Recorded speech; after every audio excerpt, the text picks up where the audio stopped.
Get started. Wow, this is a great group, y'all. I'm so happy to see everybody and be together in whatever kind of way we can these days. So thank you so much for taking the time out of whatever your new normal is to join us.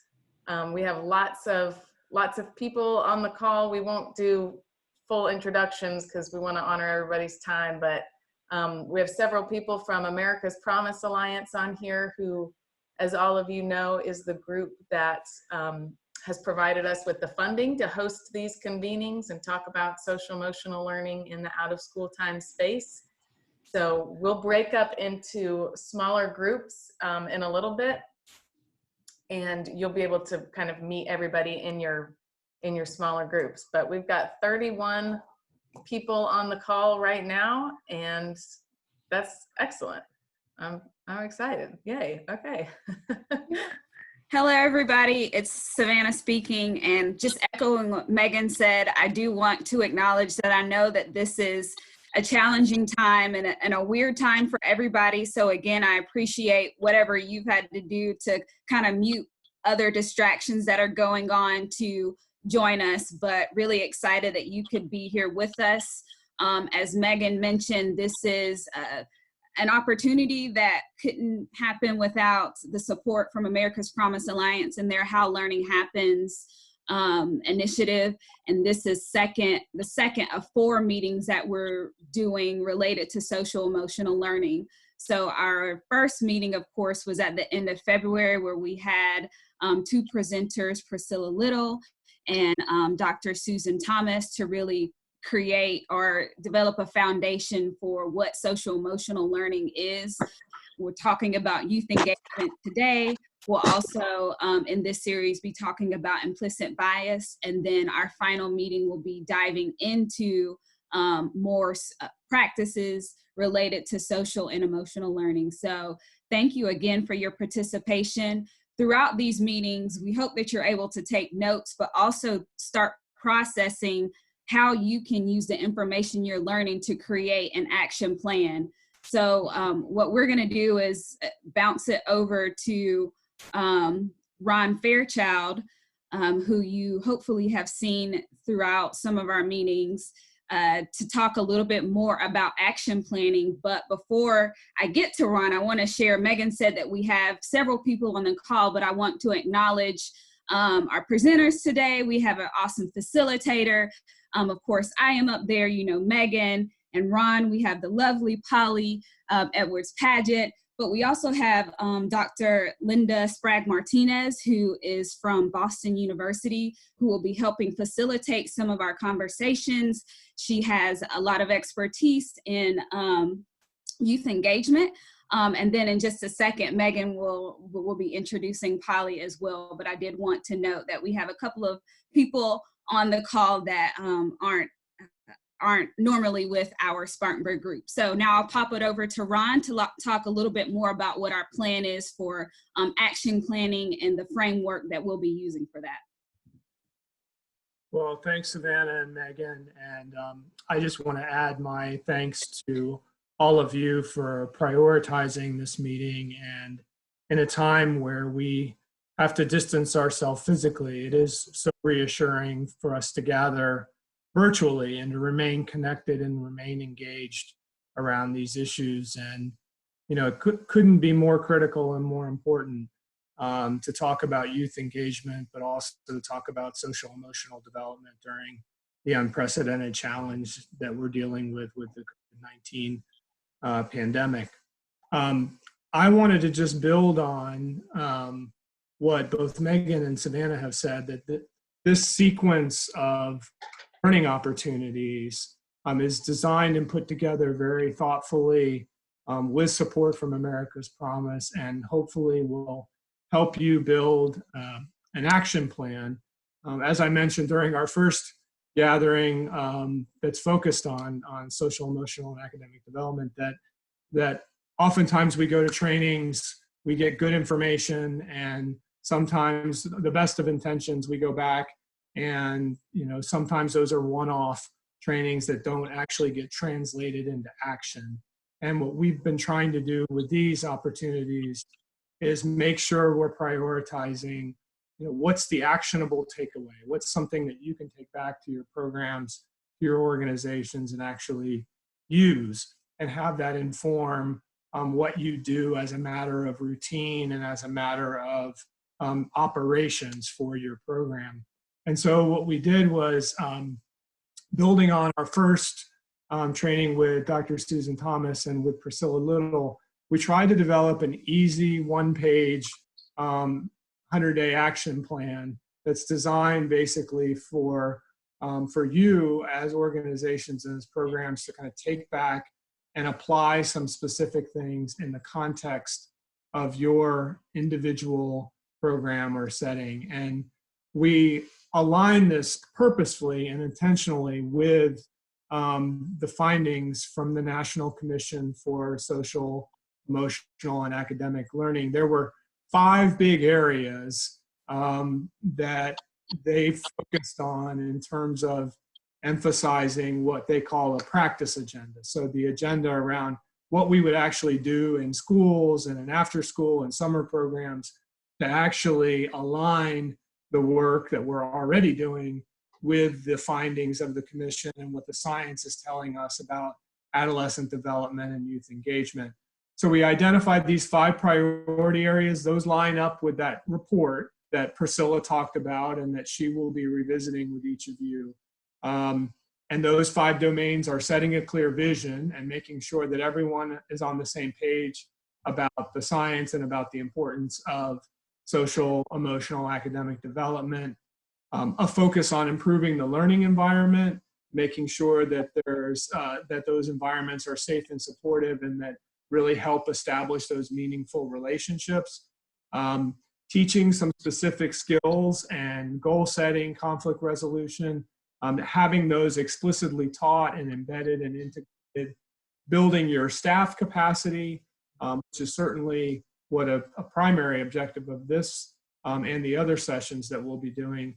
And then finally, figuring out ways that we can work together as a collaborative to advance this work and to collaborate with partners perhaps that we haven't had opportunity to work with previously, given this shared agenda and shared priority around social emotional development in the context of our work. And so we try to do is sort of lay out a little grid here that you can take back and use.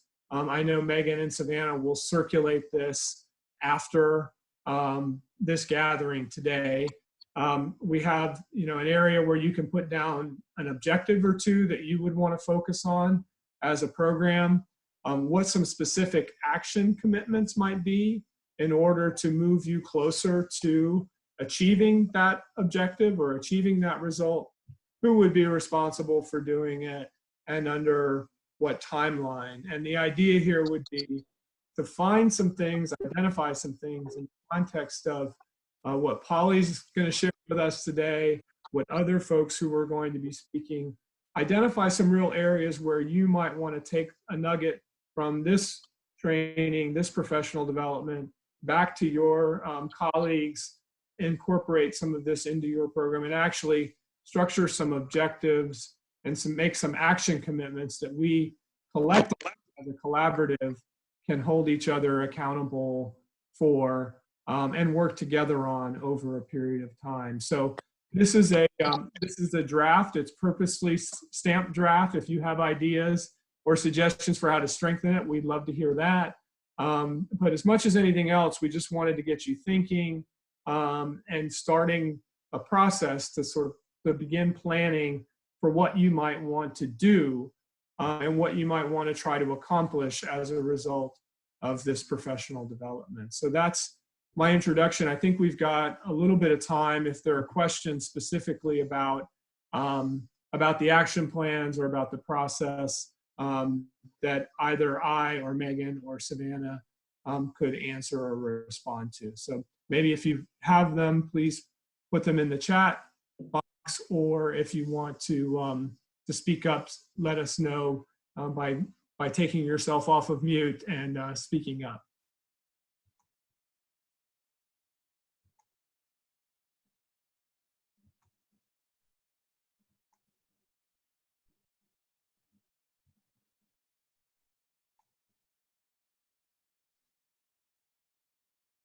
Any questions?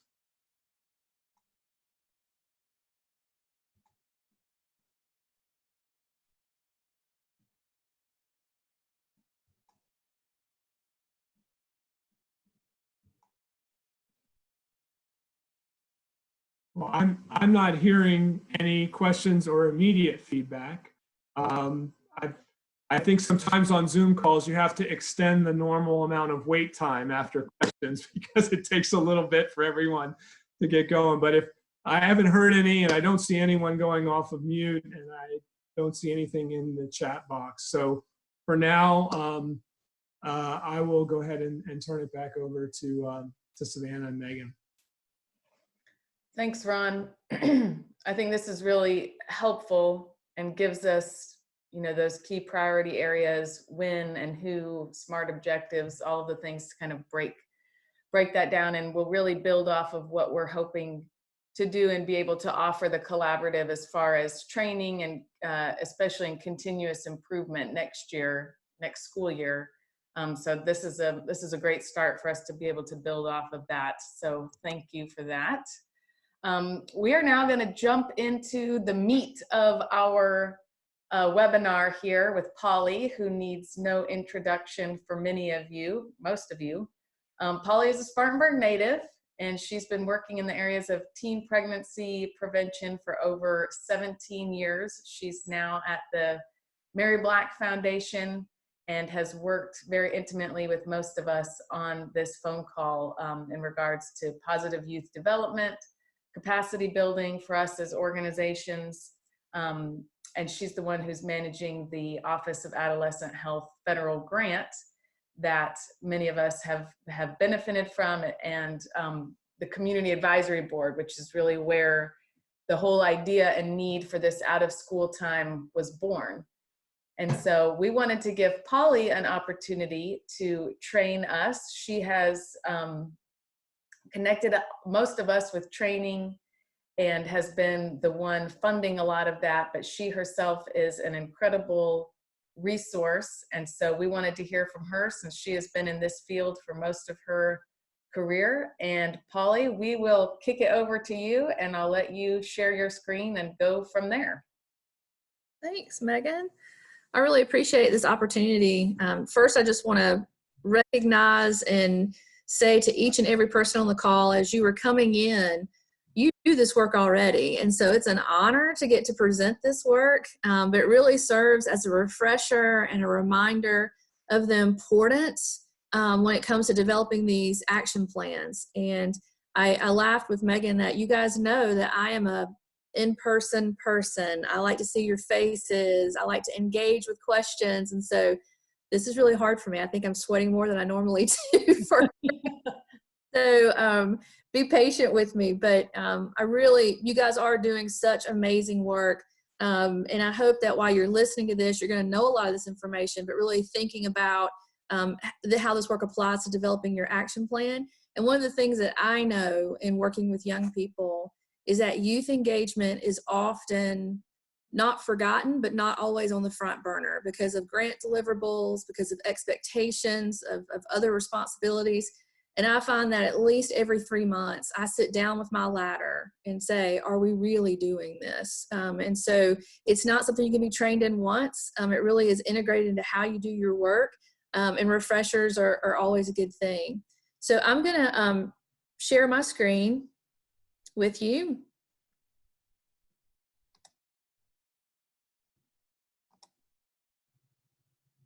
Hopefully. I may need a thumbs up from someone in just a second. Can everyone see my screen? Thumbs up? Okay, great. I think I'm gonna have to move this little fella somewhere. Hold on. Okay. All right. So just to automatically jump in, most of you already are familiar with Connect, but just as a reminder for those of you who are not, Connect is an initiative of the Mary Black Foundation. It was funded through the Office of Population Affairs 5 years ago. Connect seeks to promote adolescent-friendly services, supports, and opportunities throughout Spartanburg.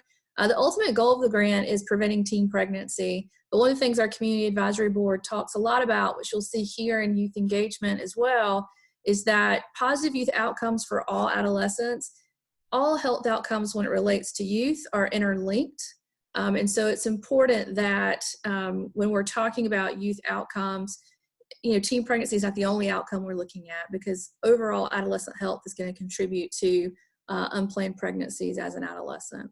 So what do we do at Connect? We collaborate with local adolescent serving agencies to build capacity in adolescent-friendly services and implement evidence-based interventions.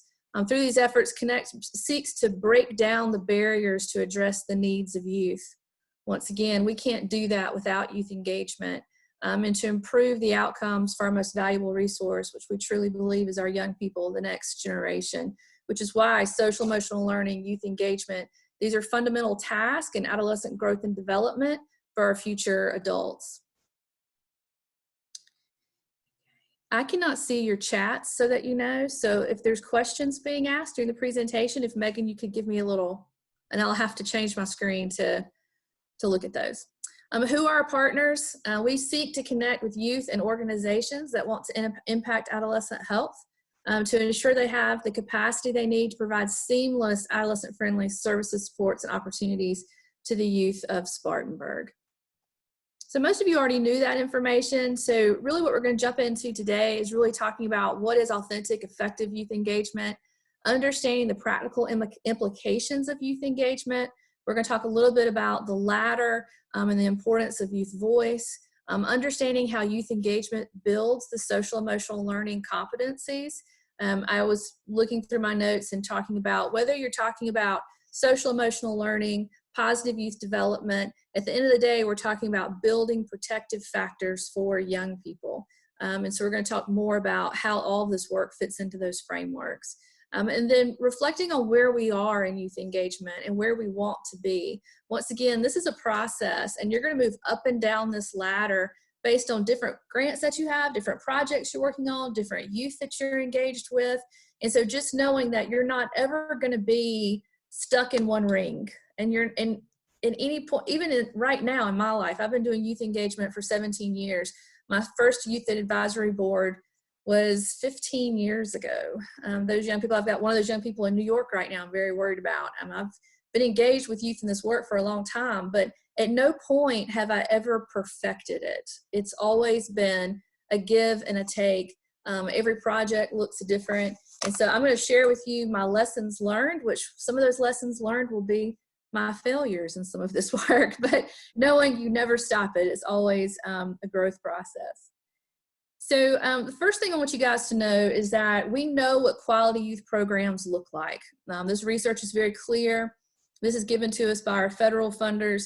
We've been studying this work for a long time, and the evidence is very clear that we know what quality programs offer and what they need to look like.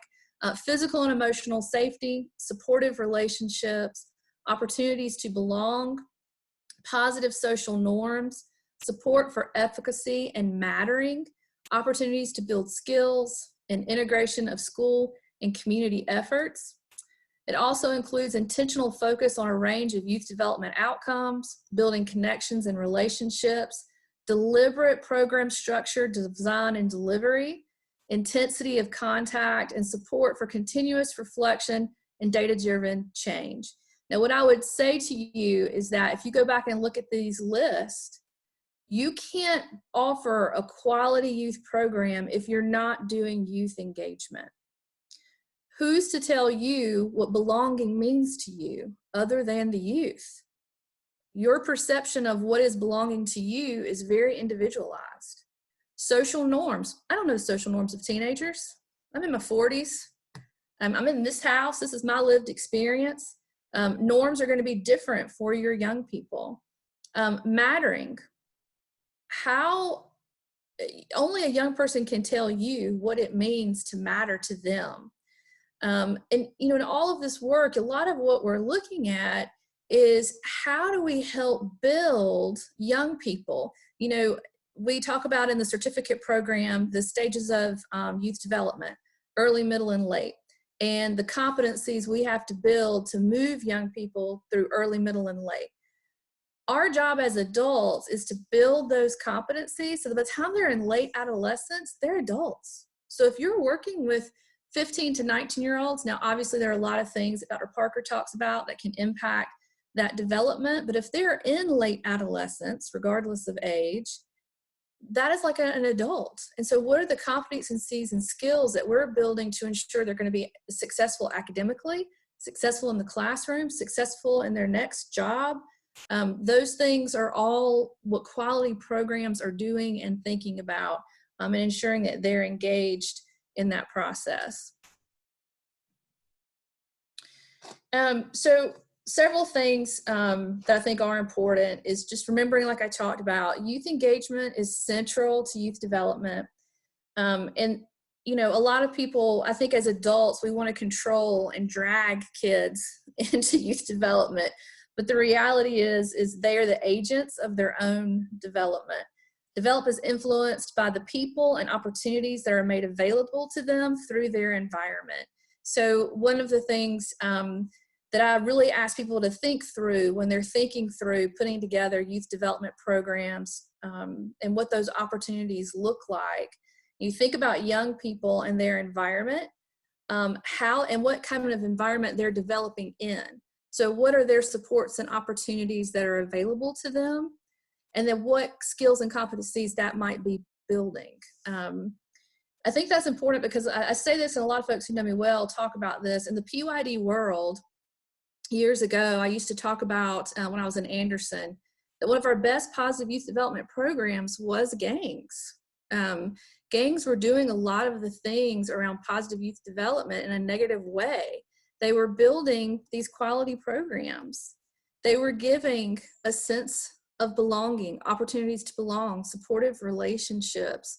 They were looking at they were being very deliberate in giving youth engagement opportunities to build those efficacy, self-efficacy, and competencies. And so we've got to think about if our kids are living in a negative environment where some of these things where they want to belong are negative, how are we counteracting with a positive? And are our programs built in that way around quality programs for a sense of belonging, mattering, ensuring those integrations of you're not just worried about me here in this moment, but you're thinking about my family, my school, and how all those things interlink. So as a community, we really have to create opportunities and supports for young people, develop in healthy ways. Not all youth can access those healthy environments. And so we really have to figure out how we're bringing them to them, how we can expand them, and how we really can empower our young people to move through this developmental process in a healthy way. Okay, so hard not seeing y'all. So when you talk about authentic youth engagement is the result when young people are involved in responsible, challenging actions to create positive social change. It happens with youth-adult partnership. I'm going to talk about this a little later. There is a lot of training, webinars, articles online that I'm going to give you at the end that I really encourage you to take a look at. You have to build capacity of youth and adults in order to be able to do this effectively. But the structure is essential that both groups are contributing, teaching, learning from each other, and it truly is a partnership. For youth, a lot of times this can be really hard because they're very used to being lectured to. They're very used to adults being an authority figure, not necessarily a partner. And so sometimes there does need to be training and education and building on their end to really understand that this is a partnership. You know, this is not, I'm going to tell you what we're doing. It really is how do we work hand in hand. Same for the adults. Sometimes it can be really hard for us as well. We may have grant deliverables, we may have curriculum that we really like and we want to teach. But if the youth are not engaged in that, it's not a true partnership. So equitable partnership means young people and adults are the foundation for effective youth engagement. That partnership we talked about. Partnership can occur in programs, organizations, or communities. It's critical as far as institutionalizing and sustaining youth voice. Remember that core value of connect in the beginning. We believe our most valuable resource is our youth. And if we're not giving them a voice, we want to keep them in our community, want them to feel empowered, want them to take ownership of the issues we face as a community. That's not only building them developmentally, but it's making us stronger as a community. Authentic youth engagement is experiential learning. For those of you who have been in workshops with me before, you know that experiential learning is very much about having experiences, not being lectured to or told something, but giving me the experiences to try, giving me the experiences. One of the things we talk about in service learning, which is one of the, you'll see a lot of these constructs in service learning. The 4 components to service learning are preparation, action, reflection, and celebration. It is a project-based learning model. Preparation is how do you prepare those young people to be successful in project-based learning. It's not just throwing them out there. Hey guys, we're gonna build a house today, go build a house. It's teaching them how are they gonna do those things, effective training of those things. The action is the project you actually do, the project-based learning. The reflection happens informally and formally throughout. So informally is, hey, while we're working on this project, what are you thinking? How does it apply? Formal is more ways for them to be reflective on their own and building their skills to do more formal input in their projects. And celebration, as we say all the time, celebrate, celebrate, celebrate your young people. When they engage and they want to be engaged, celebrate that and all the work they do. Make sure that authentic youth engagement tends to their interest. Several of you know this OAH project is focused on teen pregnancy. I brought ambassadors together in the beginning. Do you think young people necessarily want to talk about teen pregnancy? That is not what they're interested in. And nobody wants to walk around with a t-shirt on saying I'm an ambassador for sex, right? I mean, those are not the things that they were interested in. They were interested in their friends. They were interested in making sure their friends were healthy. They understand, I think one of the most fun I've had with young people in quite some time is I did systems thinking with my ambassadors. And I did the iceberg, for those of you that are familiar. The iceberg talks about what's at the top of the iceberg that everyone sees, which are normally problems in our community. But then what lies beneath, which is this huge, wide, massive piece of ice that we don't see. We just see the tip. So as adults, what we see is drug use, low academic performance, teen pregnancy, suicide. That's what we see. We're seeing the tip of the iceberg. But only a young person sees below the iceberg and all of the issues that are impacting what we see above the surface. We did that activity with young people, and I cannot tell you how, once you turn it over to them, it's about facilitating as an adult to facilitate in a way where they can get their voices heard and that everyone's voice is at the table and that it's developmentally appropriate depending on age. But once you see their sparks turn on, they're doing this iceberg and this one young person starts talking about mental health issues and where there's not support that they're getting from adults, and you just see this passion come alive. That is her interest. I am funded to prevent teen pregnancy. That's great, but it's my job as an adult to work with my funder.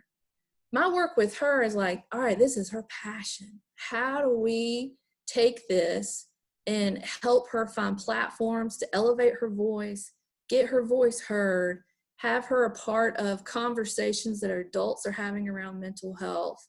Because she knows what's going on. She's walking through the door of a school and talking to friends. Her experience far, far outweighs my expertise in mental health, which is not very much. But that is part of what youth engagement is about. As adults, it's not about us telling kids what we want them to do. I may have seen that iceberg and said, okay, well, let's talk about sex health in schools. Nobody said that. And I have to be okay with that and say, okay, how is what this young person wants to talk about and is passionate about, how does it interlink with my topic? How do I connect that young person to people who are also passionate about that? And how do I make sure that her voice is elevated and heard, even though it might not be, for me, a topic that's specific to me? Recognize their unique strengths. Oh, young people are so amazing and so wonderful. And I give the example of, I had to get a meeting with a principal and he was kind of blowing me off a good bit. And so I said to one of my ambassadors, says, hey, I really need to meet with your principal. But by that afternoon, not only was a meeting scheduled, but I got all the time and attention in the world because their young people were saying, we want this. And I love our adults for that reason, especially in Spartanburg. Opportunities for youth to make a difference. Just hearing from youth is not enough. And I'll say that's one of my lessons learned. You've got to be able to hear from them. Nothing, if you look at the ladder, nothing feels more like manipulation than to bring me into their room, ask me about my lived experiences, ask me to share with you what you want to know from me as a youth, and then walk away and me never be engaged in doing anything with it. That is true for adults as well. So, you know, as adults, I think we face that as well, especially around community needs assessments and survey data. Those things are important, but we also have to make sure that we've given opportunities to take action and to do something and to see themselves making a difference. In the service learning model, one of the things that we talk about is when it comes to the preparation, action, reflection, celebration framework, a lot of times I would have facilitators get really caught up in who they were providing service to. So these young people were very concerned about some issues that were going on in their community. They decided to go volunteer somewhere. They were working with a client base that they were volunteering for. And the facilitator kept saying, oh, well, you know, they want us to come back, or, you know, something to do with the client that they were serving. And I said, I think the service project is great and I care about all people, but at the end of the day, I care about the outcomes for my youth. That was the priority. And sometimes we get lost in service projects with kids on so focused on the projects that they're doing and for who and who wants what from us next that we forget that really it's about moving these kids through these developmental stages and what their interests are, where they can see themselves making a difference, making sure it's developmentally appropriate. That's really where we're focused on the outcomes. I am going to share Jasmine's video. I said I can't do a youth engagement webinar and not have a young person. Open and honest communication with a baseline of mutual respect. Teens are about to be or are already adults, so they expect to be treated as such.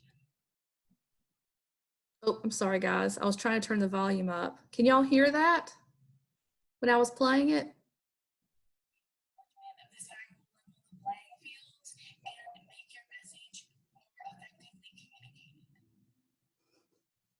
Did y'all hear that? It was a little tough to hear on my end. You can't see it on your end? Can you see the video? We can see it. I just couldn't Can't hear it. Can Hold you on. share your computer audio, Polly? Remember how we talked about that? So I turned it up. There should be a button somewhere that says share computer audio. Okay, hold on. Does anyone who was on that practice call remember where that was? Yes, it was under more, I believe. Yes.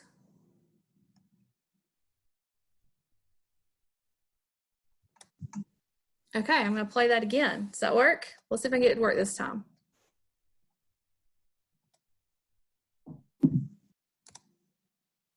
Authentic youth engagement looks like to me open and honest communication with a baseline of mutual respect. Teens are about to be or are already adults, so they expect to be treated as such.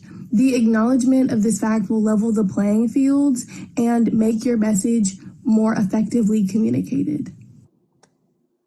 And the reality is that goes back to what we were saying. I asked Jasmine, I said, hey, can you send me a video on what youth engagement means to you? And she sent me back, I was like, yeah, sure. And she sent me this, which fits perfectly into the presentation. And like we're talking about is that she just said, we're almost adults. Jasmine's a senior this year. And so she wants I'll go back and several years ago, a youth that was in our program, her name was Shmiko, and she had to present at a very large state conference. And someone asked her about youth engagement. And she said, the organization we were working for at the time, she said, they raise the bar high, they keep it high, and they never lower it. And it's unbelievable that they think we're going to achieve those things. And we do. And she talked about how much respect and why she kept engaging in the program was because that bar was set high. We were treating them like they were in late adolescence, and showing them how they could achieve those things. I think I'm getting behind, so I'm waiting for the hook from Meghan or someone to hurry up. Youth engagement is not. Y'all have heard me say this before. Youth are the table, and they decide if you get a chair. We're not talking about pulling a chair up for a young person at your board meetings.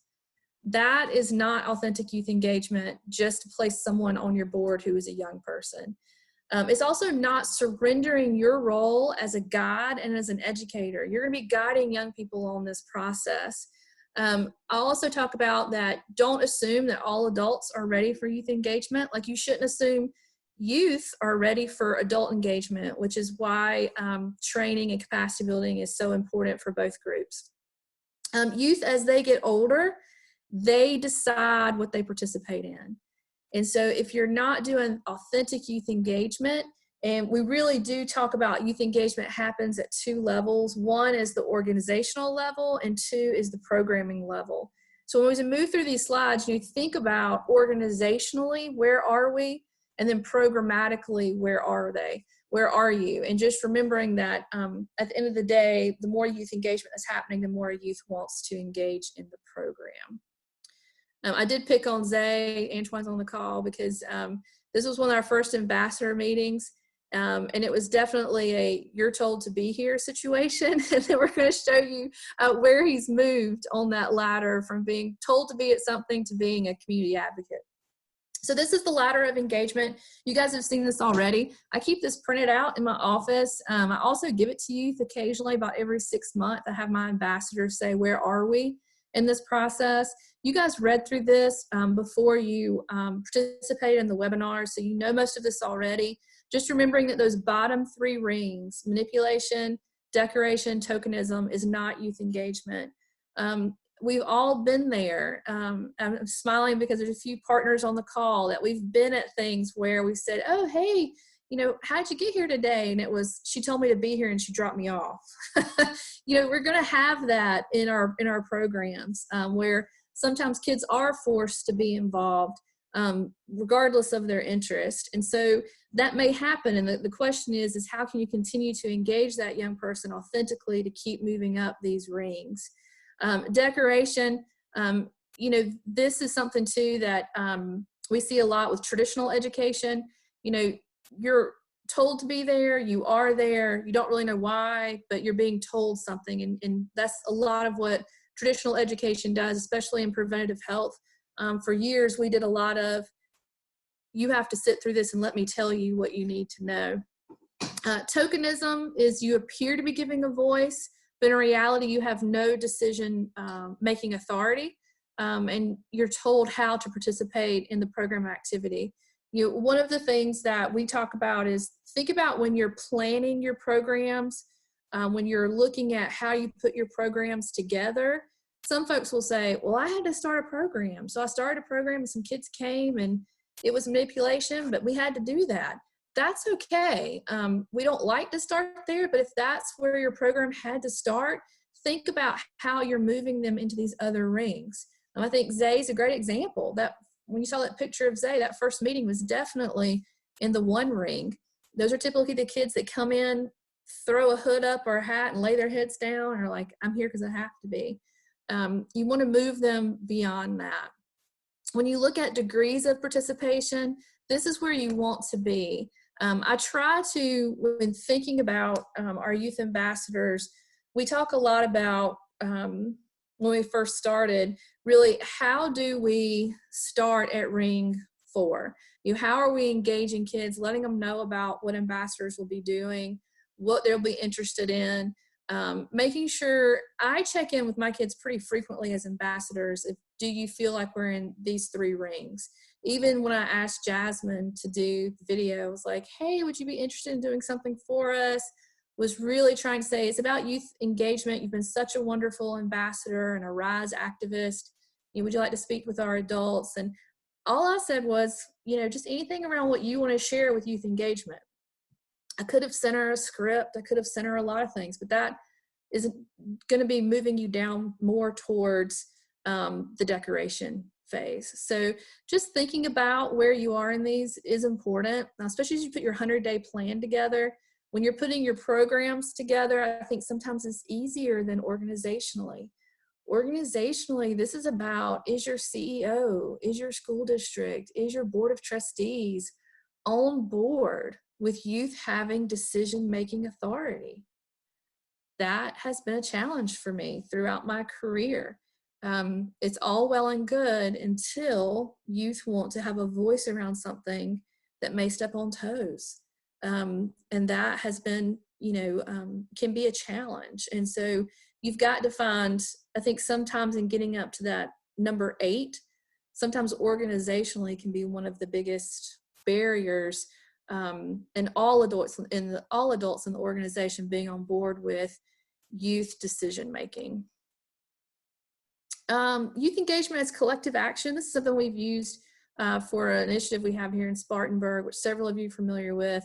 This is really about youth and adults partnering to achieve common goals and sharing power and decision making along the way. This is really where you start talking about adults as allies, instead of providers, but true allies in your work.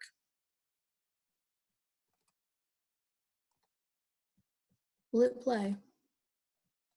Oh, there you go. I rise to improve the lives of teens in my community. I rise for future generations of our planet. I rise because I don't want a child to suffer from the absence of their parent. I rise because I want a cleaner tomorrow. I rise because your voice should matter.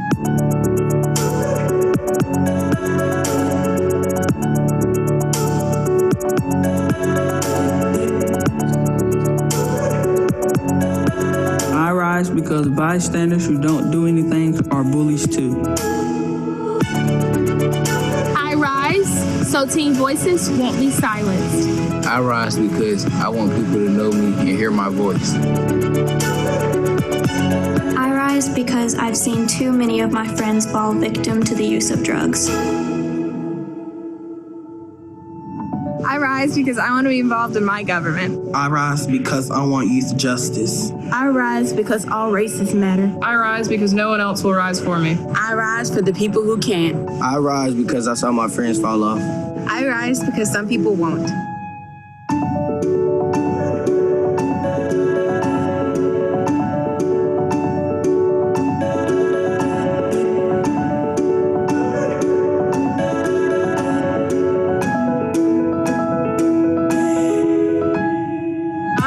Because some of my trans siblings no longer can. I rise because everyone should be treated equal. I rise because everyone shouldn't have my plastic. I rise because I want my voice to be heard. I rise because everyone deserves equal opportunities. I rise because I have the right to.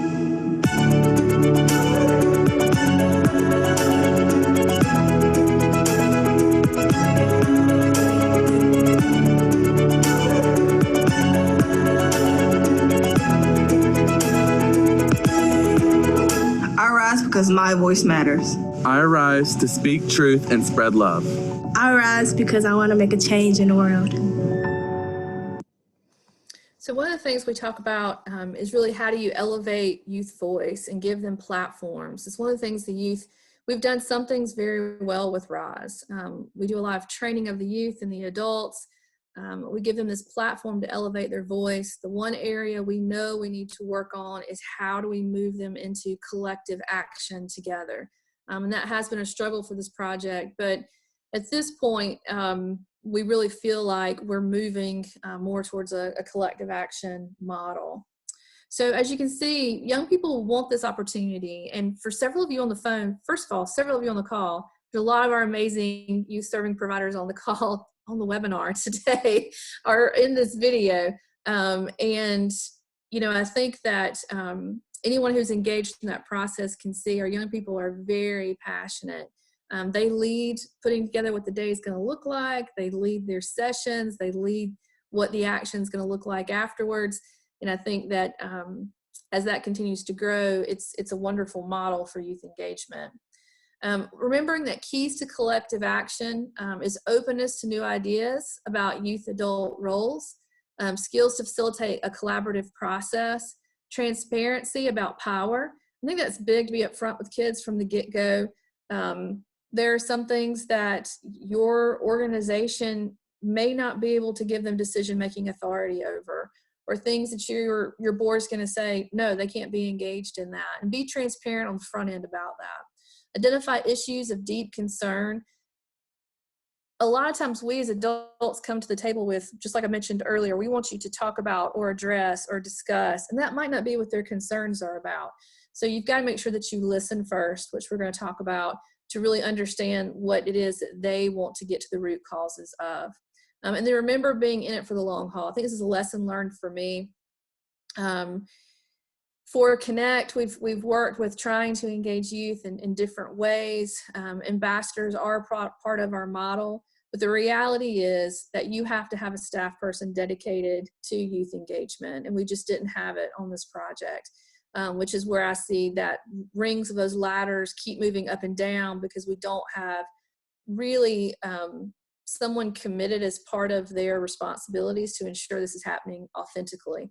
So I do encourage that, integrating it into job descriptions, integrating it into the work that folks do. You've got to really ensure it's happening over the long haul and is not as needed type strategy. So when you look at youth engagement as voice, youth and adults need to develop capacities for inviting and responding opportunities for informal conversation as well as formal structures. So some of this is the willingness and the openness to say, hey, what do you think? Whether that's the day of something, whether that's while you're in your program planning, being able to have very informal conversations, but then also knowing when you go to put your formal structures together, that they also have a voice at the table.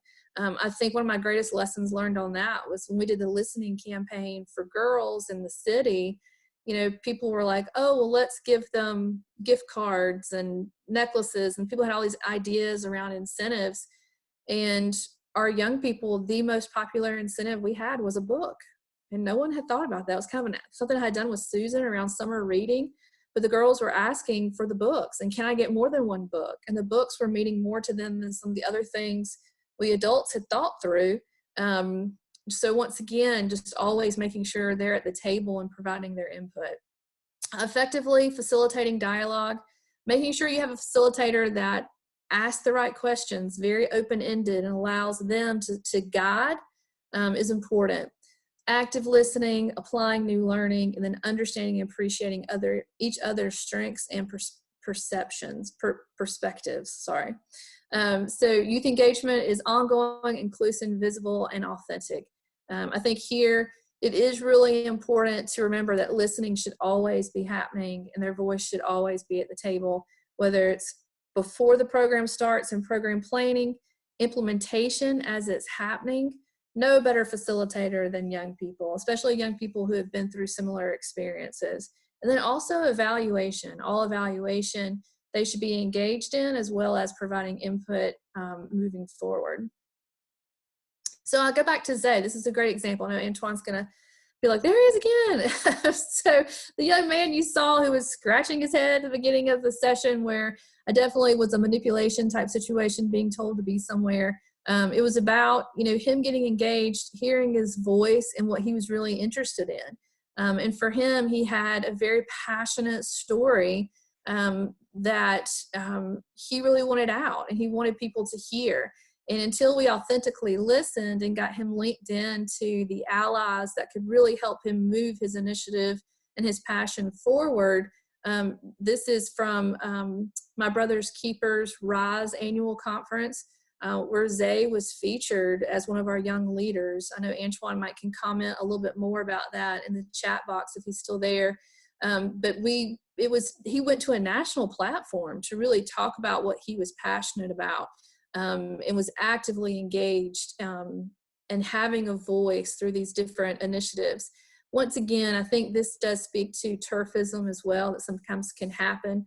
When you really start authentically engaging youth, it's not about keeping that youth in your program or in one strategy.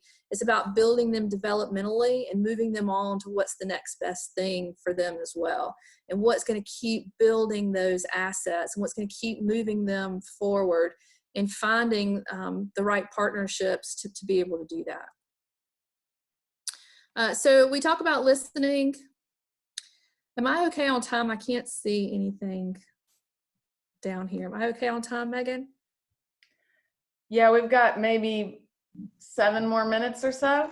Okay, great. I'm gonna go fast. Okay. Yeah, most of you guys have seen this before. So we always say, whether you're planning your program, whether you're a youth serving organization, don't forget nothing for us without us. These are some of the things we've heard from young people when they say you don't listen.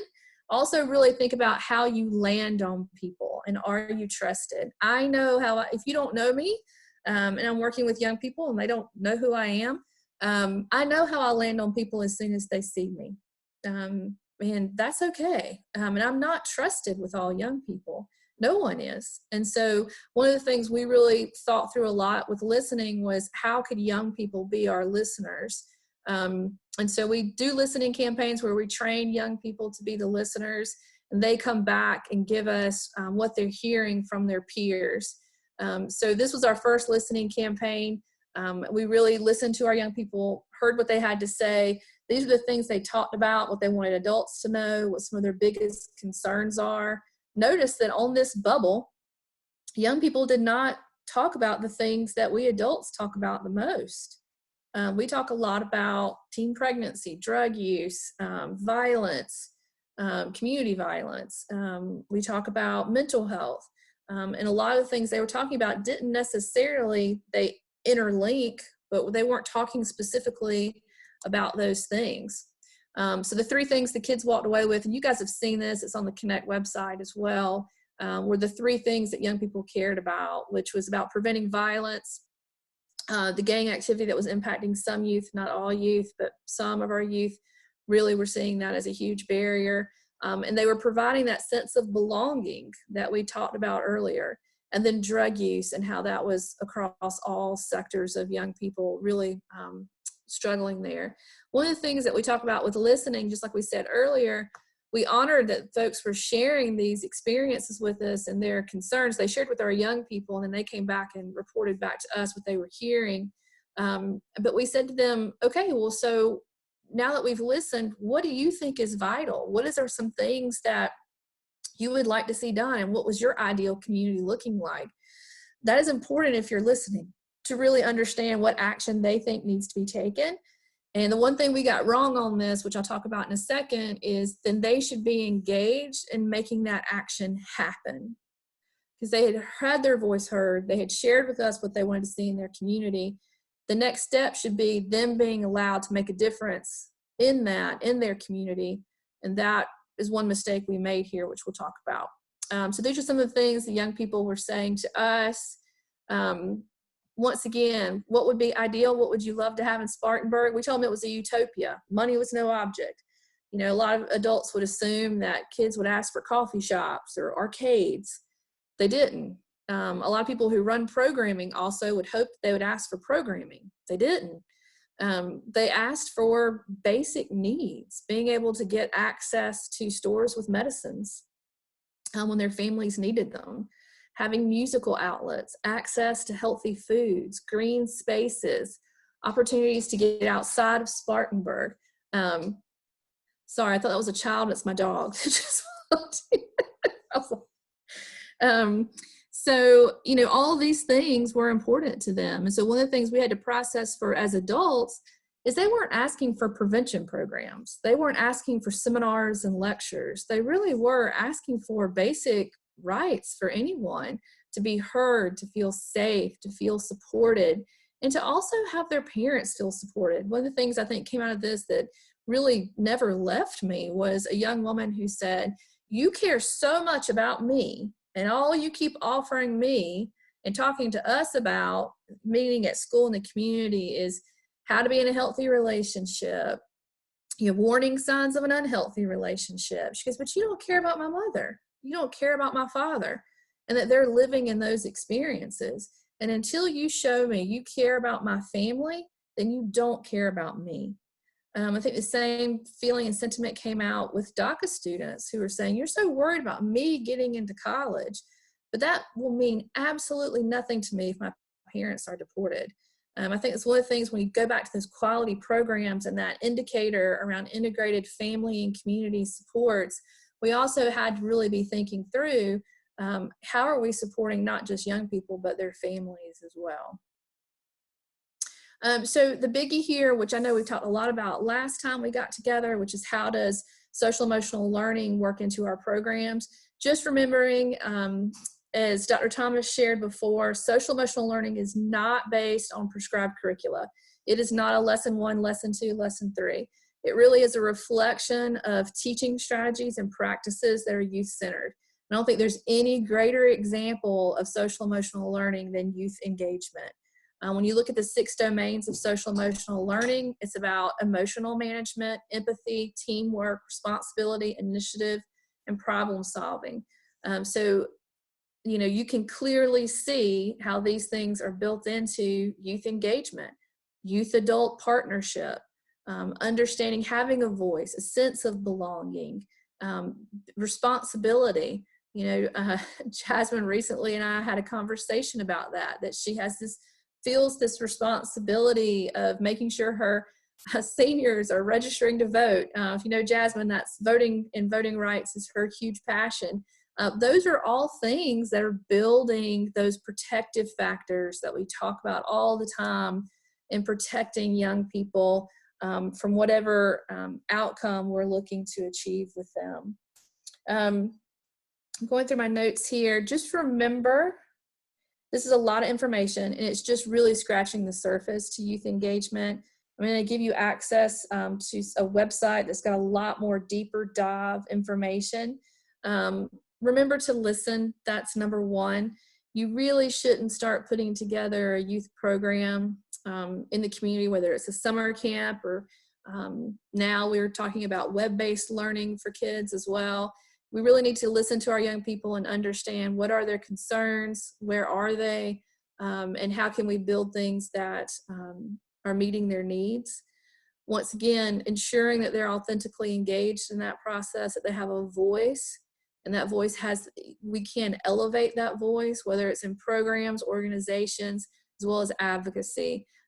We know that Generation Z is very different than other generations. I see it, having worked in this field for a long time. The teenagers we have right now, they want their voice heard, and they don't necessarily think that we as adults are doing a very good job. And so they believe they are the change agents, and we need to give them platforms and opportunities and training to be able to do that. And then in program design, make sure you're continuing to build on those social emotional learning competencies. So when you look at a quality program, how are you ensuring that these things are happening as part of those strategies? Is it time for discussion rooms, Megan?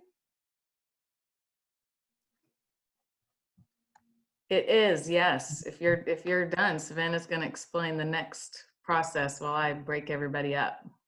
Yes, so while Megan's breaking everybody up, you'll see on your screen a few discussion questions that we'll go over while we were in the groups. And so Megan is splitting everyone up into 5 different groups. Polly, Ron, Megan, myself, and Linda will each be in a group to help go over some of these questions and really talk about how the presentation has landed. And then we'll come back out and we'll have share outs. We do ask that somebody else in the group, not the facilitators, so none of us will be sharing out. We want to get an opportunity to hear from you. And we'll do about 3 minutes or less on that share out when we get to that point. So it's going to take her just a second to split everyone up. But while she's doing that, I did want to share a little bit more about Linda. I mentioned that she was from Boston University, but Linda Sprague Martinez is an associate professor and chair of the macro department at Boston University School of Social Work. And she's very interested in examining asset-based strategies to tackle health inequities. Again, we've had several conversations with her, a lot of expertise in youth engagement as well. So please feel free to ask her questions in your breakout groups. And although when we come back, we'll just have a few minutes to share out. If there are any other questions that you have, feel free to do that then. She practical expertise in community collaborations designed to engage diverse communities of color and low-income residents and community planning and intervention development. So that's just a little bit more about Linda. I feel like I know her well since I've seen her emoji now. She shared with a few of us her emoji, so we're buddies. She's good people, so let's welcome her to Spartanburg. So if we're good, Megan, are you good to split us up at this point? Yep, I hope this is gonna work, and yes, I hope this is gonna work. It will. All right, everybody, we're gonna do whatever she said, and then I will close us out, and we'll come back together. All right, let's try this. Fingers crossed. We got it. So accept the joined thing.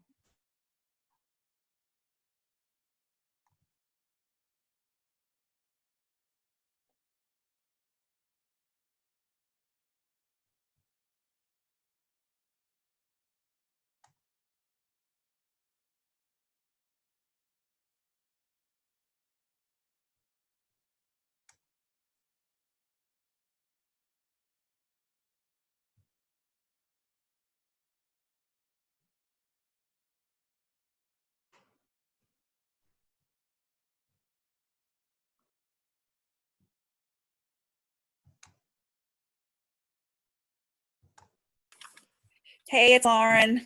Hey, everybody. How's it going? Oh, I got it. Hang on. I got to assign Justin somewhere. If y'all want to take off your mute, because we're going to be chatting up. You have Justin in here. Justin in and here? He's in. Yeah. Okay. Okay. He's got his mute button on. Great. Great. Great. Okay. I don't see him. Justin, tell me if you're in here. He just left. Did he leave? Okay. All right. Well, we will have a chat. I thought the questions were going to still be up on the screen, but they're not. So let me go back to my email here and find them. How's everybody doing for real? It's a little rough. Hanging in there. How about you? Yeah. Yeah, I have my good days and I have my my bad moments. A new normal, right? I know. Yeah. Especially now that school's going to be out till at least May. So it's a little crazy. A little crazy. Hi, Hannah. Hi. Lauren, are y'all closed, I guess? We are. Okay. All of our part-time staff are furloughed, and we had some layoffs for some full-time staff too. So it's been tough. Wow. Is that laid off with your job is here for you if we're able to come back? The ones that we did last week, no. Oh. No. I know, it was so painful. Wow. Yeah. Nancy, how about you guys? Are y'all closed? We're closed.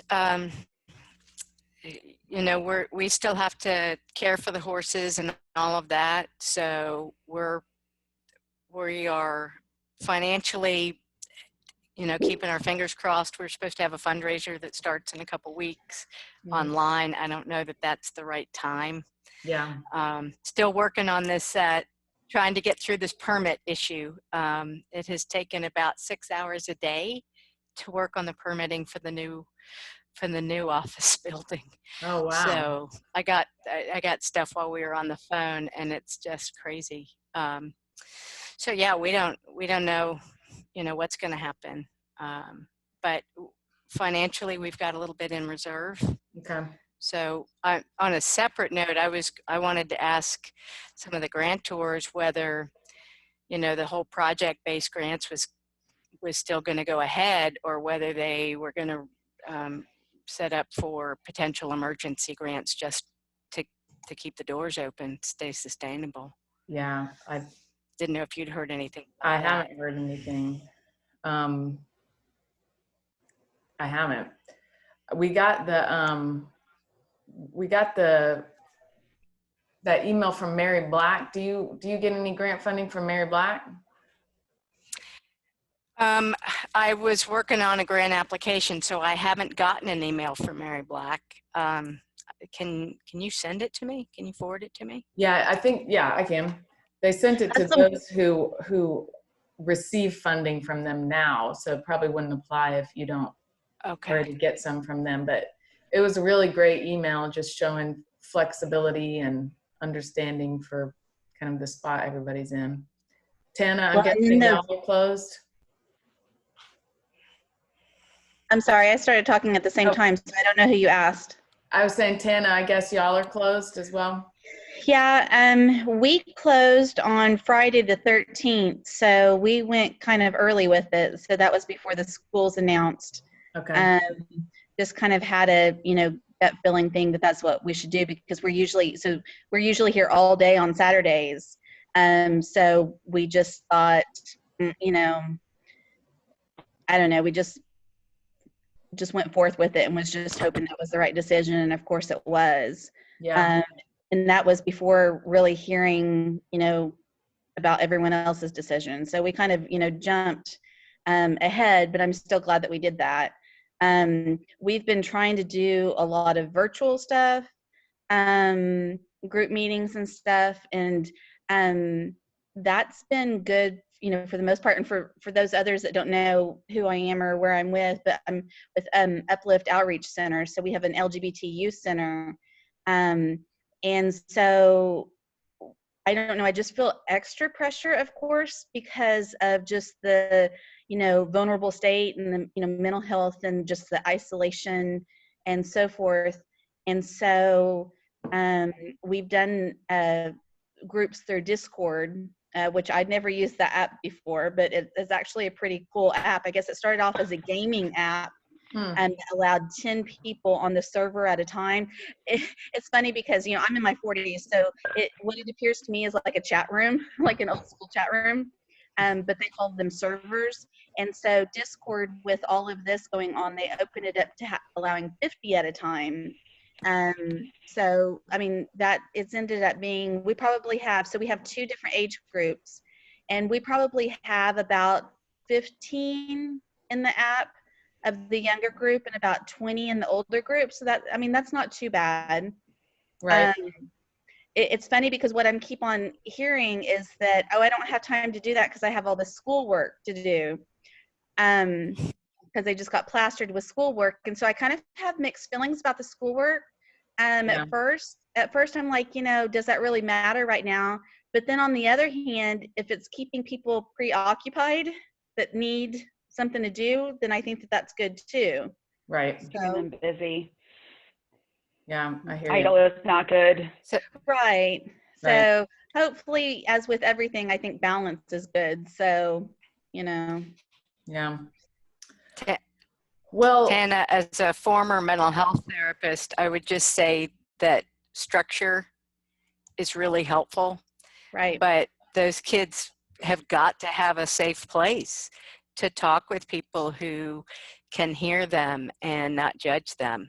Right. So, I think you're exactly right. That balance is just crucial. Well, and the way that we're trying to do it is we're just opening up that group, and we're just, kind of like, when we started, we only opened our doors in August, and, Deb Foreman and I are the, 2 main people that work for Uplift, and she's like, what is this gonna look like? And I'm like, just like when we first opened, we didn't know what that was gonna look like. We just have to run with it, and just, I'm with Meghan. Some days are, better than others, and some days I need my own break and, for my own reasons, and it's just hard. Yeah, I know. Well, which one of you would like to be our How are your boys, scribe? Meghan? What's that? Did one of you say something? I will scribe. I was asking how your boys are doing. Oh, they're okay. They've done a good job so far. it's been interesting to see how different some of them are in regards to schoolwork than I thought. Like I thought my sixth grader was, you know, totally a great independent worker, and it turns out, no, he's not. He's great at independently being by himself, but not motivated to do work, you know? So I'm glad next week is spring break and we can kind of figure out what's that's going to look like. Yeah. Yep. Can y'all see my screen? Megan, Yes. can I ask a question real quick? Yeah. So you were talking about the Mary Black, emergency funds and stuff, which of course, Uplift doesn't receive anything from Mary Black yet, but the regular grant, isn't that the one that's due April 1st? Or is that on your radar? Yes, it is due. I think it is, yeah. Okay. I don't know. That's for Mary Black? It is due. And that's the regular one. Okay. Because you had mentioned about, like, if folks already received funding, and so I just had that on my radar. I just wondered if you all did too. Yeah, good. Okay. Yes. Can money, right? Can y'all see my screen here? Yes. Okay, good. Yep. All right, so we're gonna close this up in 10 minutes. So one of you said, was that you, Lauren, saying you'd be our scribe? Okay. I'll scribe. Okay. So just kind of what's y'all's general feedback about this youth engagement? How does the presentation kind of land on y'all and where you guys are in your own organizations? So I don't mind starting. So many of our participants that receive services are, because of their challenges, and we just changed our mission statement from using the word disabilities to challenges at Halter, by the way. I don't know that you all know who I'm with. Don't have necessarily a lot of capacity to provide particular input into the services, but we ask and engage them as much as we can. But for us, this really applies more to our youth volunteers. And in thinking about community health, it is our youth volunteers that in many ways can be a focus, because they are the ones that are looking for meaningful work. They're looking for a place to belong. And this is an area we'd really like to expand what we do, so that, we have them help define things that will work for them, even though it's not as much our service recipients. Does that make sense? Yeah. Anybody else want to share? For us, we're still trying to find ways to work with this age range, and we just about 2 weeks ago, we had come up with some really great plans with Eric and Mendy from SAM. We've gone through the Kaizen workshop and made some really great outreach plans and all kinds of things. And so that's kind of come to a grinding halt right now. But we are looking at, we have a new person on staff, and she is doing community engagement. And she just found some potential grant opportunities for diversifying staff and our constituents. So hopefully that will help. That now that funding is super hard, and we're going to have to focus on things that are revenue driven. Hopefully, if we can get something like that, it will help that we can continue to do this work, because I think it's important. Yeah. For those of you that don't know, I'm with Children's Museum, and the Spartanburg location has a focus on birth through age 5, but we are trying to engage. We're trying to branch out into outreach with youth, with more of the like middle school age, and also building our volunteer program to involve them more in programming in museum. So yeah, looking at those things.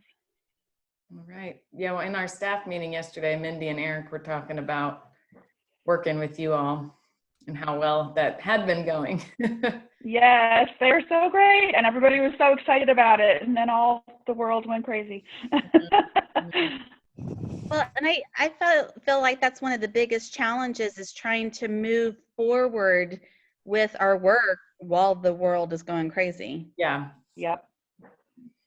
Well, and if I may just say, just, you know, without so taking the world going crazy outside of the, you know, the scenario, I find, you know, Uplift, I feel like does a relatively good job about, you know, youth engagement at its, you know,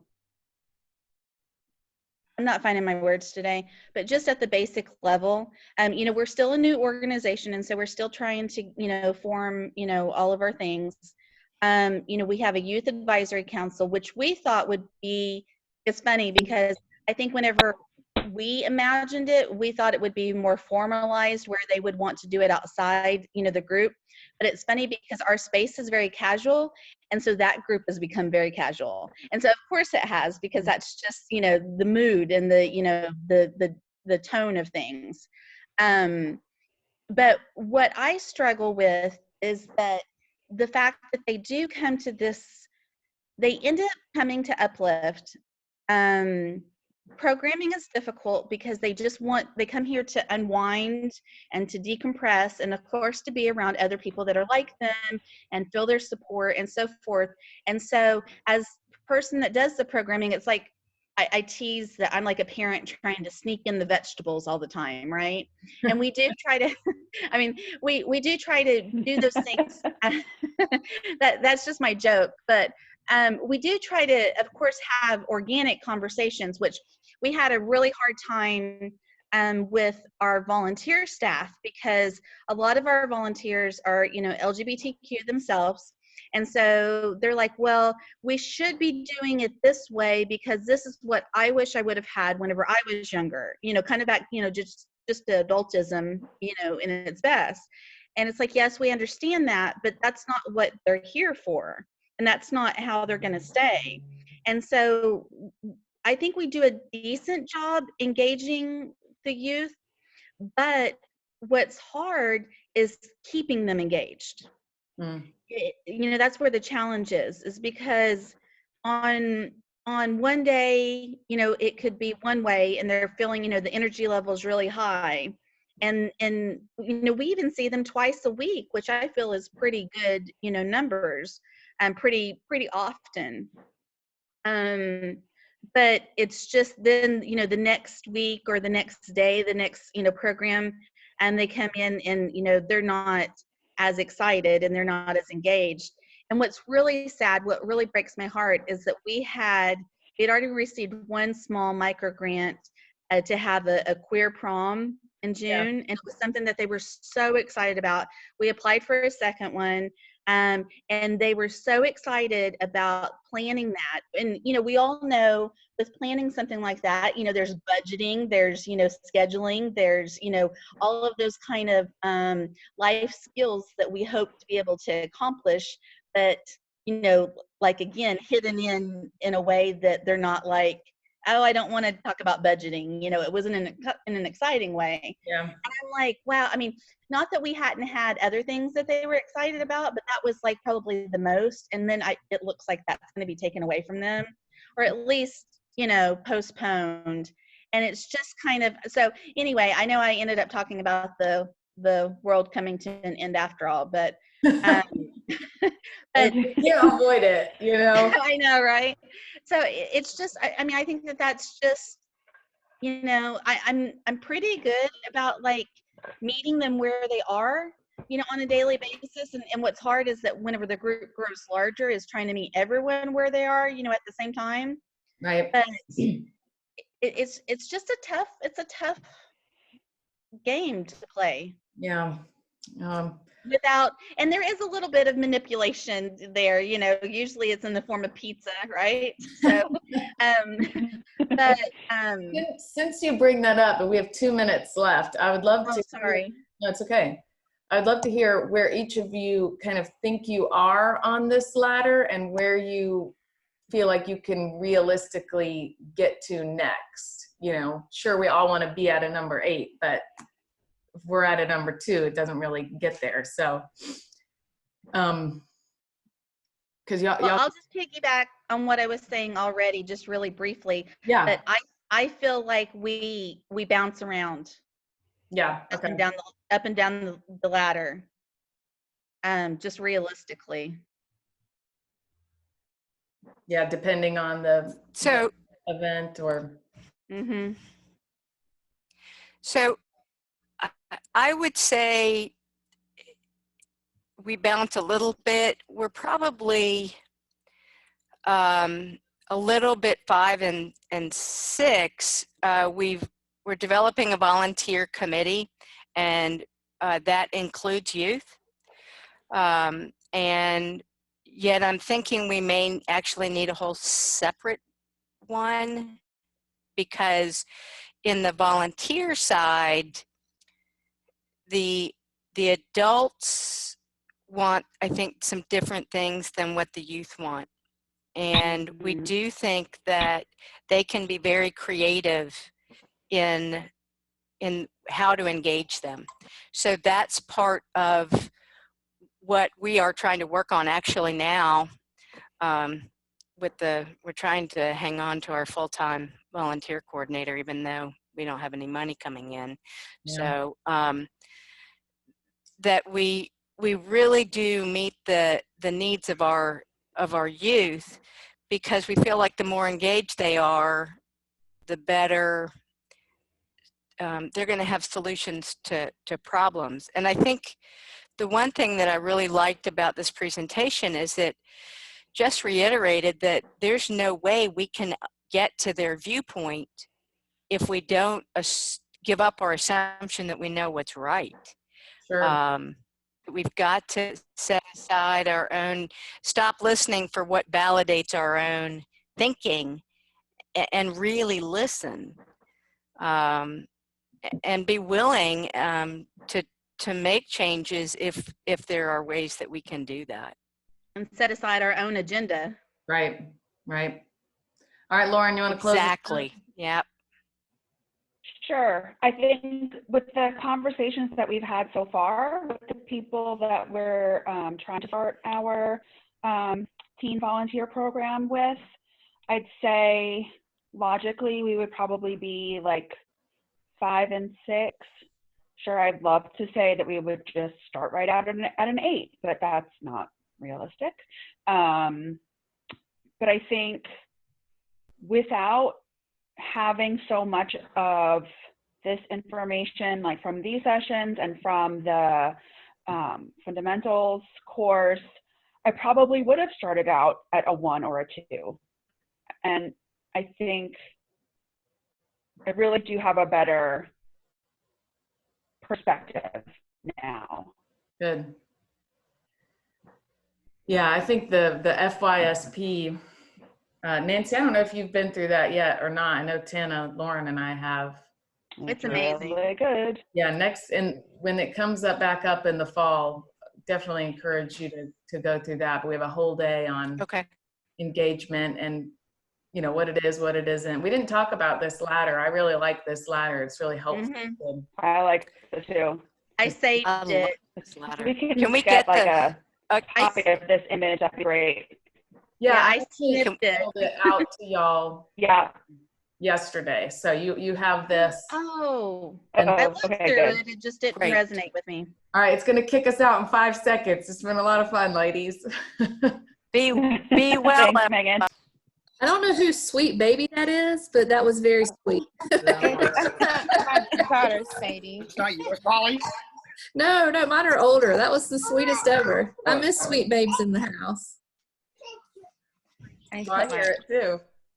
All right, I think everyone should be back in here now. So if we want to just go around and real quickly, whoever was your scribe and share out person, kind of share any insights you guys had. Let's start with Polly's group, whoever was in there, if you want to share your thoughts.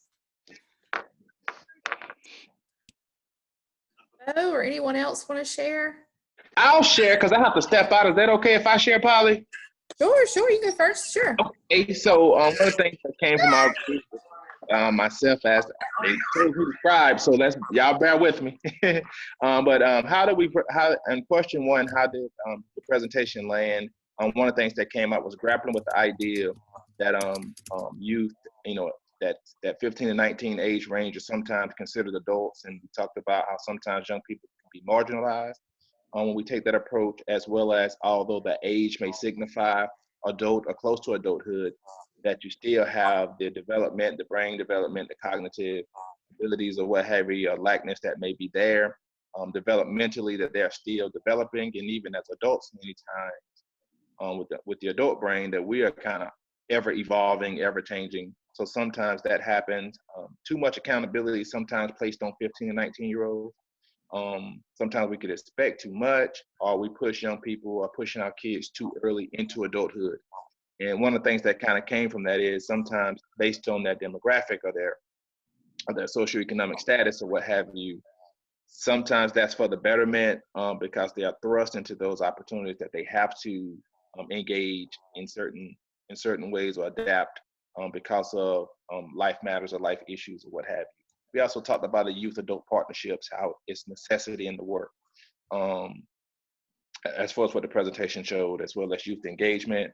We were having a conversation on the effectiveness and some of the things that's happening with youth engagement, Spartanburg and our community, what we're strong at, what we're doing well, but also talked about helping professionals, how sometimes that can be an issue. Also, the white savior, I think that's what Laura said. And feel free to jump in and chime in, Linda, one of you all, or Kara, if you want to join in, because that's the point that we were at. And we kind of got cut off, and that's when things kind of chimed in, but that's where we were as far as our group conversation. Great, thank you so much, Antoine. We know you got to go, so thanks for being on the call, and we'll look for that MBK announcement in the next couple of days. Thanks, guys. There'll be some things online on social media. Thank you, guys. Have a great day. All right, bye. So that was Linda's group then? Okay, yep. Kara, thanks. That was the group that we were in. I don't know if Kara has any additional points she wanted to add to the conversation. No, we got cut off at the end, but Antoine was just talking about how oftentimes we get into these positions of helping and going into this sort of youth serving mentality and and providing these options with the idea of like, we're going to do these things for these kids, right? And we forget it's a conversation and it's a dialogue. And if we forget that, that's where I'd mentioned the whole white savior thing, right? Like we come in and we're like, oh, we're going to make it. And just remembering that it's always a dialogue. It's always a dialogue. There's back and forth. Yeah, I think it's one of the reasons why I love the collective action model, because collective action really is about being in partnership, that one group doesn't have more authority than the other. And just like Antoine said, I mean, we talk about adolescent growth and development. I will tell you that link that you see on the site here, that Act for Youth, Youth Development /engagement, they do some webinars around how no youth is going to fit into a script of early, middle, late. And then what are those developmental characteristics you should be looking for, and then how to customize programming to meet needs developmentally. So it really is a great resource. And I encourage y'all to check that out, because there is no script to this. It's really strategies to use to be effective, but there is no curriculum or script on youth engagement. Yeah, thanks, Polly. Was there anyone else in your group, Polly, that wanted to share?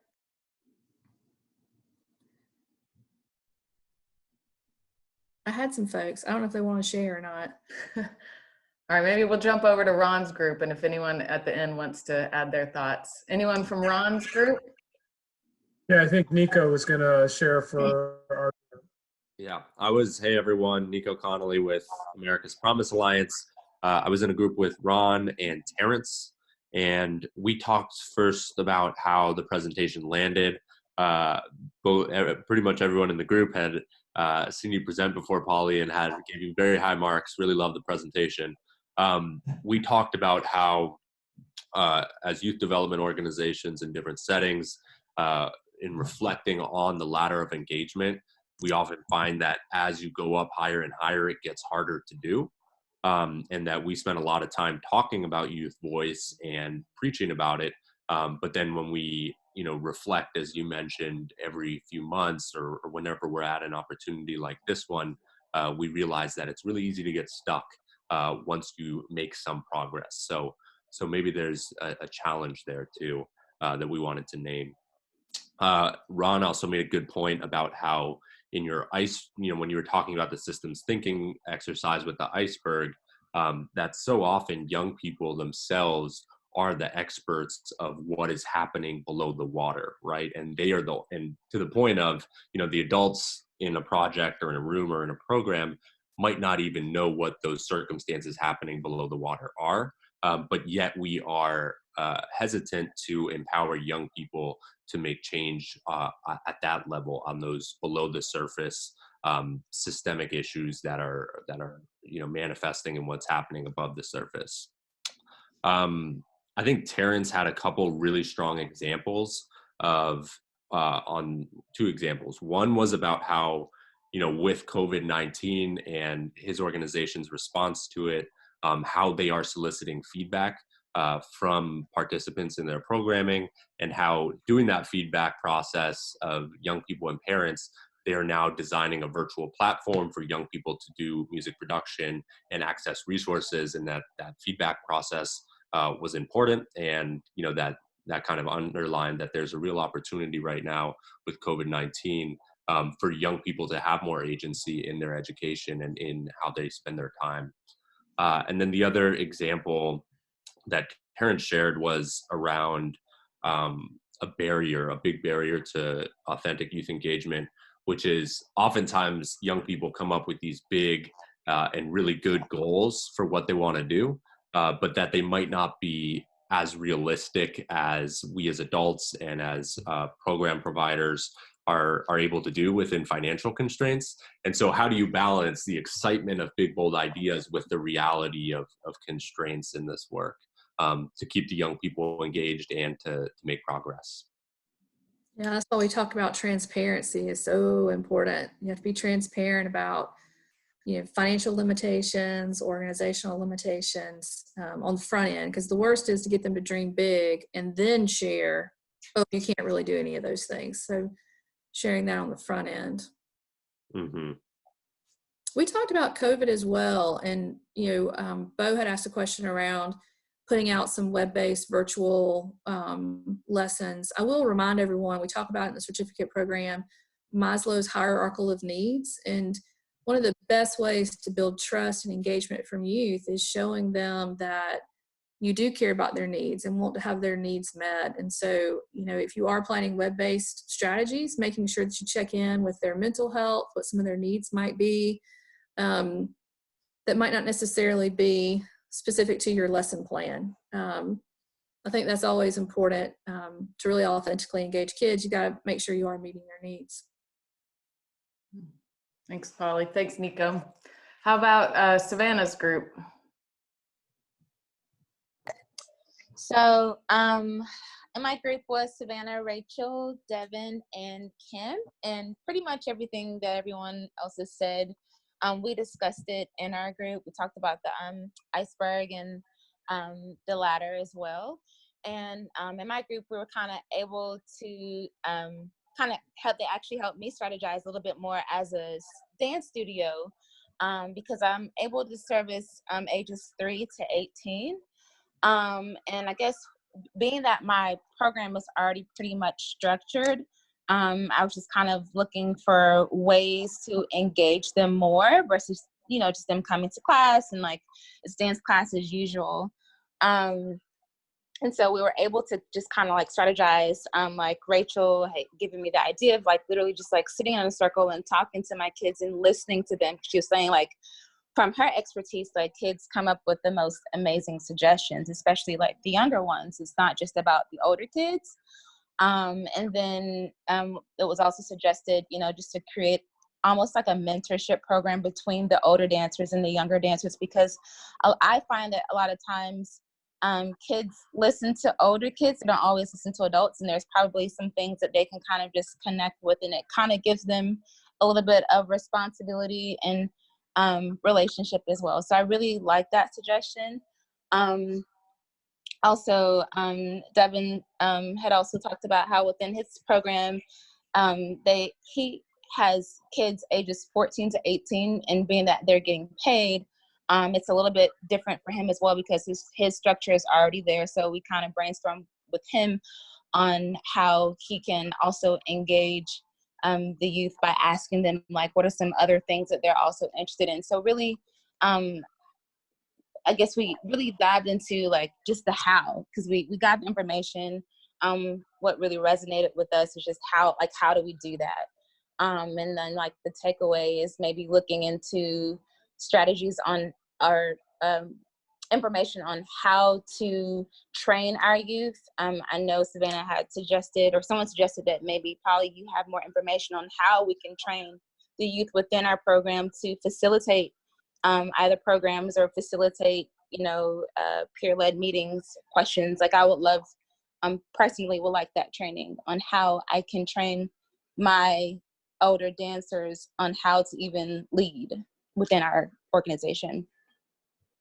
Yeah. Well, there's some training on for adults on how to let youth lead, and then there's training that coincides for youth that's around leading and being an advocate. So yeah, free to share some of that with you. Awesome. And that certainly resonates with something that came up in our group about, you know, so often it's in these power dynamics that come into play as you move up the ladder, like the adults are in the room, you know, we need to figure out how we intervene with the adults as much or even more so than we do with the teens and with the young people. So thinking creatively and strategically about how we do that, I think, is really, really critical.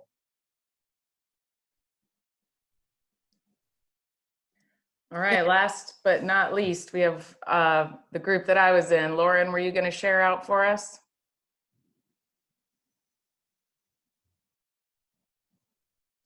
Lauren still there?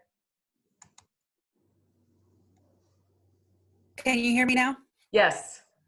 Okay, so we talked some about the different approaches between the youth that are served directly and then the youth that are volunteers, that they are looking, they have different inputs and they are looking to get different outputs.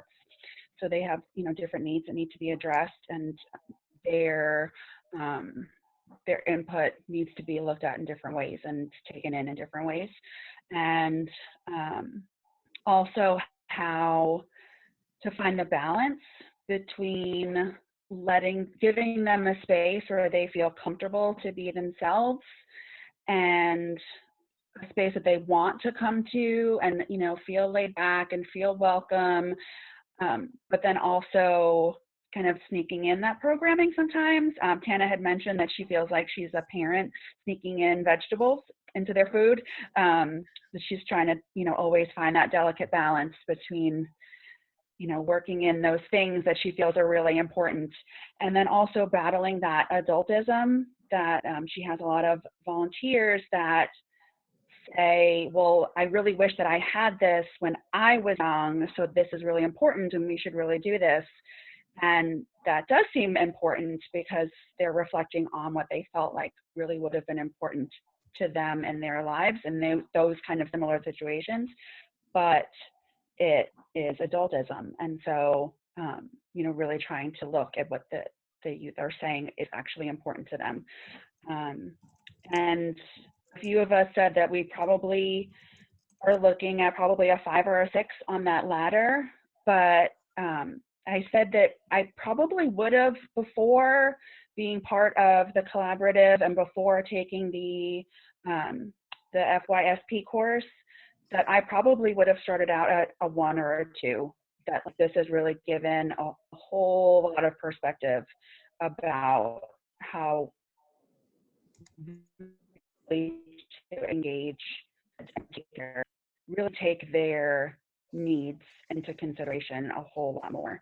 And then, yeah, we did talk a lot about how we're going to continue after all of this, that we don't know what the world is going to look like. We don't know what our organizations are going to look like, what our funding is going to look like. So, you know, we don't know what things are going to, how we're going to continue. So it's a strange time. It is. Thank you, Lauren. Well, I thanks think Tana brought up a great point, which we didn't talk about in the webinar, and some of that training is adultism. And there are great trainers who do adultism trainings and some webinars. I'm happy to share those resources as well. And then I just wanted to say for this last slide, you see 3 YouTube videos across the bottom. A lot of this work is already happening in Spartanburg, and there's 3 great examples of folks doing youth engagement. If you go to the Connect Spartanburg YouTube channel, you'll see City Park and Rec, I Matter, and My Brother's Keeper. And those are 3 great videos to watch. And I would encourage you to watch them with the lens of social emotional learning and how you can see that as well as youth engagement playing out in those 3 examples. And speaking of videos, we also are super, super, super close to sharing our out of school time video that was done by Eric and Louise, the same people who've done the other ones. It has some footage from our Lights On After School event and some of the trainings, and many of you are featured in it. So we're excited to get that out to you as soon as we can. But I think that is a good point to transition to our announcements before we close everything. That's Sadie right there. I love it. Sorry. Yep. One announcement that I have, and then Savannah, if there's anything else, you can jump in. And is Kara's still on here? So, as all of you know, we had planned to have a trauma-informed 101 and 102 training in person with Kara and her team, with Dr. Parker.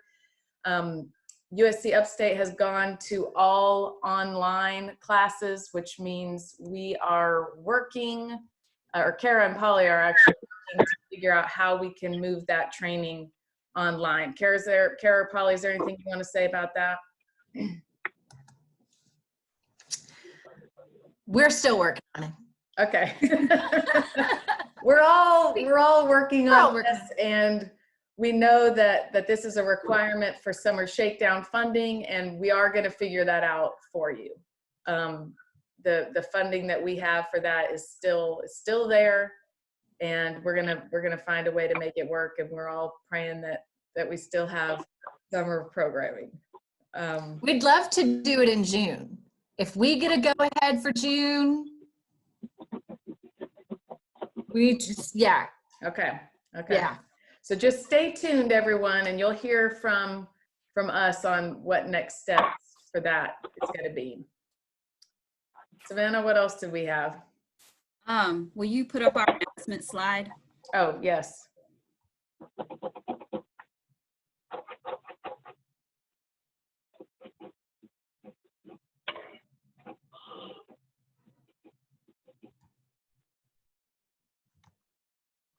Why does it always do that? Okay. There we go. Oh, yes. So just a couple other things that we have on there. Speed networking that was scheduled for April is tentatively scheduled for Wednesday, actually May the 3rd, not the 18th. Meghan just shared about training updates, but also we wanted to remind you that we still would love for you to submit what you're doing this summer. so that we can have that information for our Summer Shakedown website. As a reminder to be included on that Summer Shakedown website, you would have either gone through the fundamentals course, or you've done the 101, 102 training through the Child Protection Training Center. So just keeping that out there, and we'll keep you updated with what's going on. I think, as everyone knows, there's just a little bit of uncertainty about everything right now, but we'll make sure to communicate as we move along. So those are the main announcements that I have there. We do have, like, I guess 5 minutes before we hit 1:30. Are there any other questions that you have for the group? Any comments, any takeaways before we say goodbye, while we have so much expertise still on the call?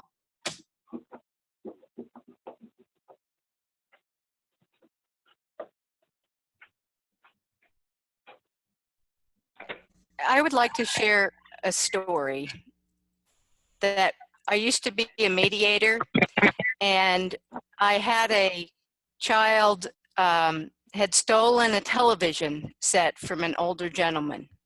And when we asked him in mediation what he wanted, he said the young man could keep the television, but he wanted to be able to come over and watch it with him because he was lonely. And that always struck me as, that is not anywhere what I would have thought of doing. So I think sometimes if we are quiet and listen without an agenda, we can get some amazing solutions to things that we otherwise might not hear. Thank you, Nancy. One thing I wanted to just say too was a huge thank you to Polly for a great presentation. And you know, I think what I'm struck by in it is that, you know, if we care about moving the needle on social and emotional development for middle and high school youth, I don't think there's any way we can do that without focus on youth engagement. I think it's absolutely essential, and it's the key to social and emotional development. So I'm glad we had a deep dive on youth engagement, because it's just not possible to move up that ladder. If you're not moving up that ladder, we're not going to be able to get where we need to go with social and emotional development. So thank you for that, Polly.